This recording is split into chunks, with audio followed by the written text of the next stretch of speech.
প্রবল গরমের মাঝেই প্রচারে বেরিয়েছেন হুগলি লোকসভা কেন্দ্রের তৃণমূল প্রার্থী রচনা বন্দ্যোপাধ্যায়। সাদা ওড়নায় ঢাকা মাথা, তার উপর আবার টুপি। সোমবার এমনভাবেই দেখা গিয়েছে রচনাকে।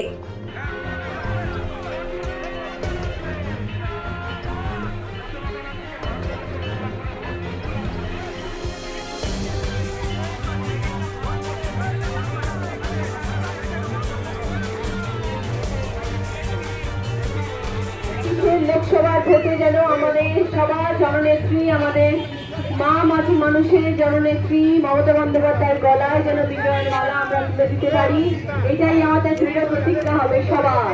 আর তার জন্যই কিন্তু আমাদের সবাই, সব প্রার্থীরা আমরা আজকে আমরা সবাই কিন্তু এত কষ্ট করে, আপনারা এত কষ্ট করে এতক্ষণ গরমে দাঁড়িয়ে আছেন, এত আমাদের কষ্ট হচ্ছে, আমরা সবাই পিছনে যাচ্ছি শুধু একটাই আমাদের কারণ, যাতে আমরা মানুষের কাছে দাঁড়াতে পারি, যাতে আমরা মানুষের উন্নয়নের কাজ করতে পারি, আমাদের দিদির স্বপ্ন যাতে আমরা সফল করতে পারি। তার জন্য আপনাদের সবাইকে কিন্তু আমাদের সাথে থাকতে হবে এবং আমাদের দিদিকে সাপোর্ট। একসময় বহু হিট ছবি উপহার দিয়েছেন রচনা। বর্তমানে জনপ্রিয় রিয়েলিটি শোয়ের মুখ তিনি, আর তিনি বাড়ির সামনে দিয়ে যাচ্ছেন। তাই তৃণমূলের তারকা প্রার্থীকে একবার দেখার সুযোগ হাতছাড়া করতে নারাজ সকলেই। রচনাকে দেখার জন্য রোদ মাথায় করেই দাঁড়িয়ে থাকতে দেখা গিয়েছে অনেককেই। তা তো হবেই, ওনারা একটা নায়িকা মানুষ, ওনাদেরকে আমরা এমনি দেখতে পারি। এবার আমাদের প্রার্থী হয়েছে, ওই জন্যই দেখতে পাচ্ছি, আমাদের এখানে আসছে। বহু মানুষ তো জড়ো হয়েছে রাস্তায়। তা তো হবে, ওনাকে দেখার জন্যই তো হচ্ছে।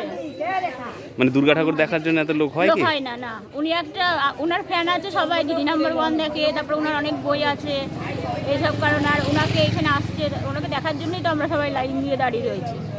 জয় বাংলা!